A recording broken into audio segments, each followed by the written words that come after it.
Hi everyone, knowledge group पे मैं प्रियंका आपका स्वागत करती हूँ। और जैसा कि एसएससी एमटीएस में हमारा एडवर्ब चैप्टर चल रहा है, ठीक है। तो एडवर्ब चैप्टर में हमारा रूल प्लस एग्जांपल हम आपको इजी वे में समझाने का प्रयास करते हैं। और जैसा कि डेली क्लास में स्टार्ट होने से पहले हम कुछ सिनोनिम्स के वर्ड, उसके बाद एंटोनियम्स के वर्ड डिस्कशन आपके साथ करते हैं, ठीक है, ताकि 4 से 5 नंबर का आपका एंटोनियम्स एंड सिनोनिम्स दोनों अच्छे से प्रिपरेशन हो जाए, ठीक है। तो चलिए ज़्यादा टाइम वेस्ट ना करते हुए हम क्लास को स्टार्ट करते हैं।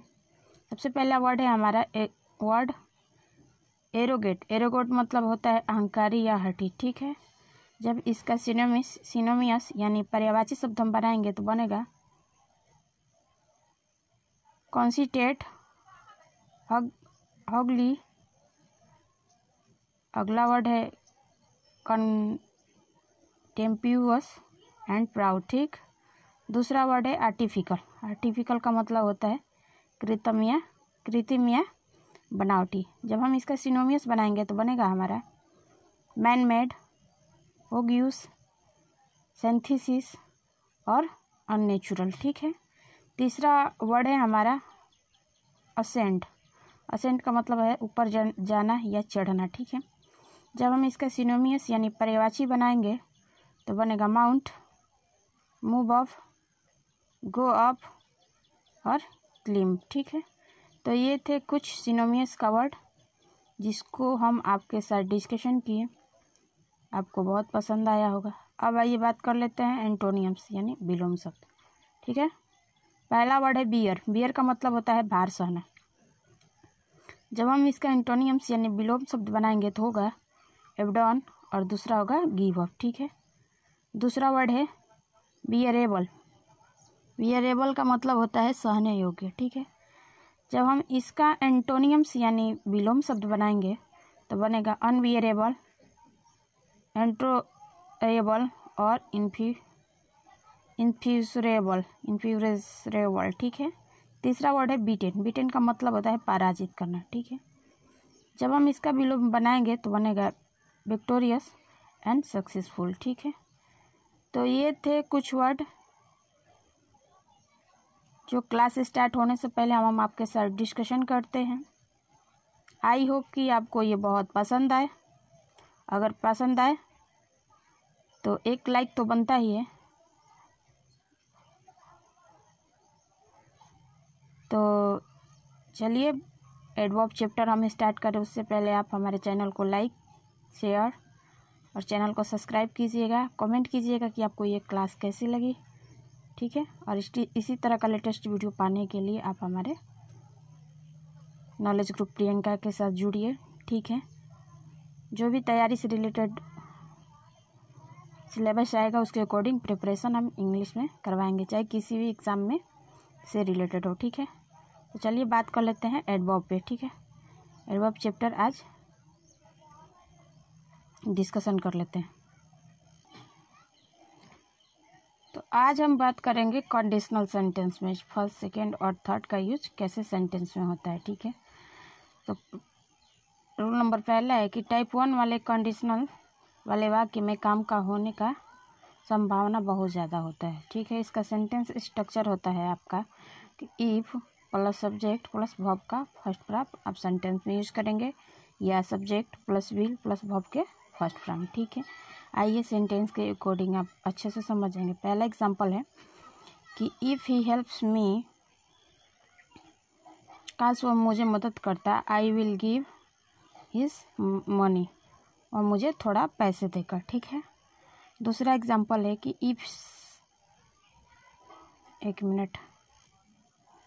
दूसरा एग्जांपल है कि if she will cooks food well I help her, ठीक है। तो सेंटेंस में जैसा कि रूल दिया है उसके अकॉर्डिंग पहले सेंटेंस में हमारा विल का यूज़ नहीं होगा। तो हमारा करेक्ट सेंटेंस जो बनेगा कि if she cooks food well I help her, ठीक है।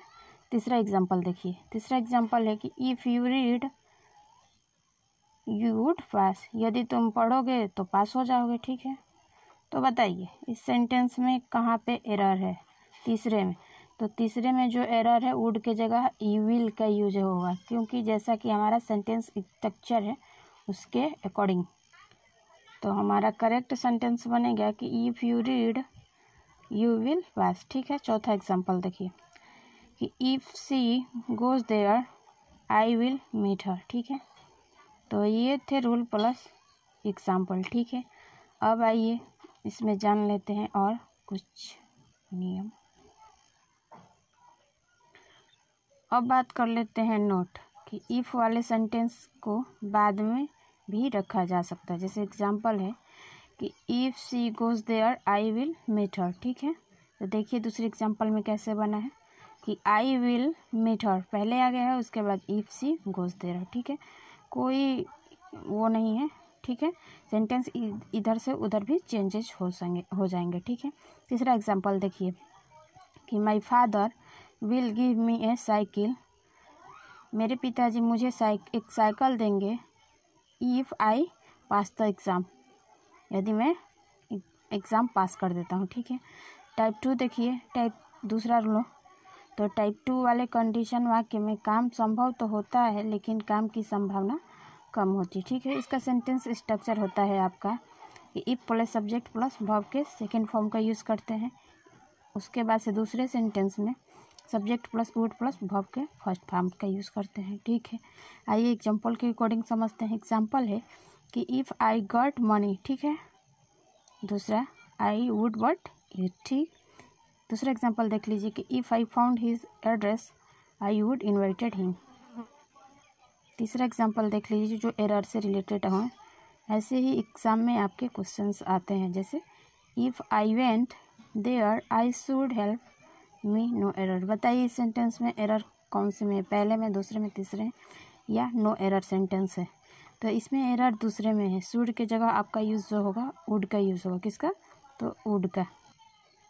तो हमारा करेक्ट सेंटेंस बनेगा कि if I went there I would help me. ठीक है, तो ये थे रूल प्लस एग्जाम्पल। आइए आगे इसमें और डिस्कशन कर लेते हैं।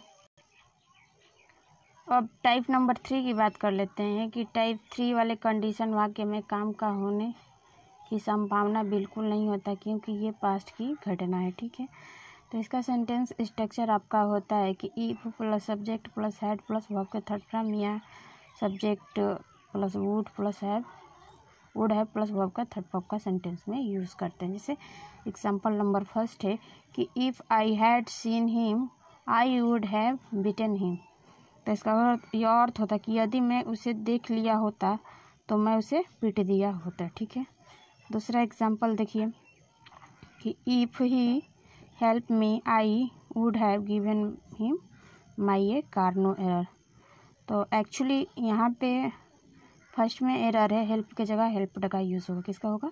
तो हेल्प्ड का यूज़ होगा। तो करेक्ट सेंटेंस हमारा बनेगा कि if he had helped me I would have give him my a car. ठीक है, तीसरा एग्जाम्पल देखिए कि if she helps me I will help her. बताइए सेंटेंस में कहीं एरर है क्या? तो बिल्कुल इस सेंटेंस में कहीं भी एरर नहीं है। ठीक है, तीसरा एग्जाम्पल देख लीजिए, चौथा कि if he had a car he would have gone to Delhi. बताइए इस सेंटेंस में एरर है क्या कहीं पे? तो बिल्कुल इस सेंटेंस में कहीं एरर नहीं है, एकदम करेक्ट सेंटेंस। ठीक है, फिफ्थ नंबर सेंटेंस देखिए एग्जाम्पल कि if was a doctor he would have help the patient एटेंसी। ठीक है, तो इस सेंटेंस में हमारा वाज के यूज़ नहीं होगा। ठीक है, तो ये थे रूल प्लस एग्जाम्पल जो आपको बेहतरीन तरीके से समझ में आ गया होगा। आगे आइए, आगे इसमें और रूल है जिसको हम डिस्कशन कर लेते हैं। सामान्यतः हम किसी भी सेंटेंस में जैसे first second form third form का यूज़ करते हैं, तो फर्स्ट फॉर्म में बी का मतलब होना होता है। तो फर्स्ट फॉर्म में इज एम आर के यूज़ करते हैं, सेकेंड फॉर्म में वही वाज वेयर का यूज़ करते हैं, और थर्ड फॉर्म में बीन लगा के सेंटेंस को बनाते हैं। ठीक है, तीसरा एग्जांपल है कि हैव फर्स्ट फॉर्म में है तो सेकेंड फॉर्म में हैड हो जाएगा, थर्ड फॉर्म में हैड। जैसे कोई वर्ड है जैसे सिक का हो जाएगा साउट या साउथ।